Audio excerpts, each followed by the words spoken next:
रुकिए, जरा सोचिए, अगर किसी देश का राष्ट्रपति अरबों डॉलर के टैरिफ लगा दे और उसी देश का सुप्रीम कोर्ट कह दे कि यह गैर कानूनी है, तो क्या होगा?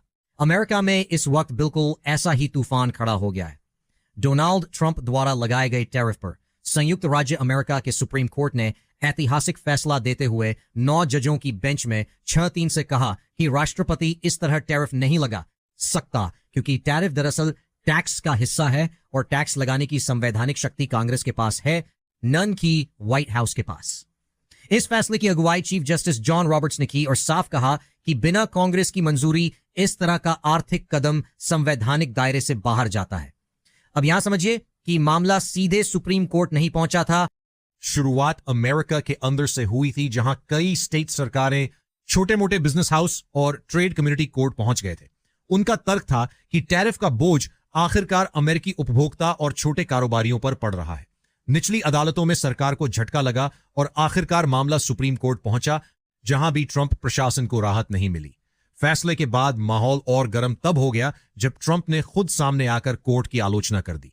उन्होंने कहा कि वह कोर्ट के कुछ जजों से शर्मिंदा हैं और खास तौर पर अपने पक्ष में खड़े रहने वाले जजों क्लेरेंस थॉमस, सैमुअल अलीटो और ब्रेट कैवेनॉ की खोलकर तारीफ की। यह बयान साधारण नहीं था, क्योंकि अमेरिका की राजनीति में सुप्रीम कोर्ट पर इस तरह का सीधा हमला एग्जीक्यूटिव बनाम जुडिशियरी टकराव की आशंका को बढ़ा देता है।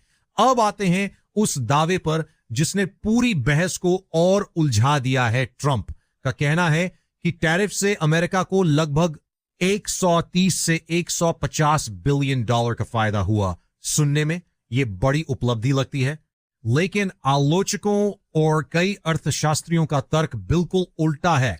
उनका कहना है कि टैरिफ का पैसा असल में विदेशी कंपनियों से नहीं, बल्कि अमेरिकी इंपोर्टर्स और अंततः अमेरिकी उपभोक्ताओं की जेब से आता है।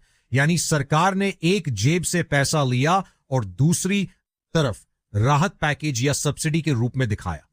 कुछ अनुमानों के मुताबिक हर अमेरिकी परिवार पर करीब $1,700 तक का असर पड़ा। यहीं से राजनीतिक बहस तेज हो गई। क्या यह वास्तव में राजस्व लाभ था या सिर्फ टैक्स का बोझ घुमाकर जनता पर डाल दिया गया?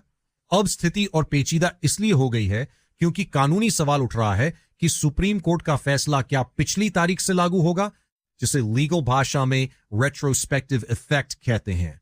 अगर ऐसा हुआ तो क्या ट्रंप प्रशासन को वह पैसा लौटाना पड़ेगा जो टैरिफ के जरिए वसूला गया था? और अगर पैसा लौटाना पड़ा तो किसे अमेरिकी परिवारों को, इंपोर्टर्स को या बिजनेस हाउसेस को?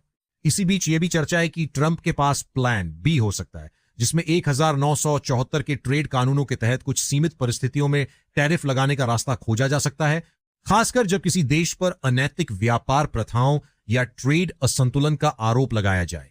लेकिन कानूनी विशेषज्ञों का मानना है कि अब हर कदम कोर्ट की सख्त निगरानी में होगा और मनमाने टैरिफ का दौर पहले जैसा आसान नहीं रहेगा।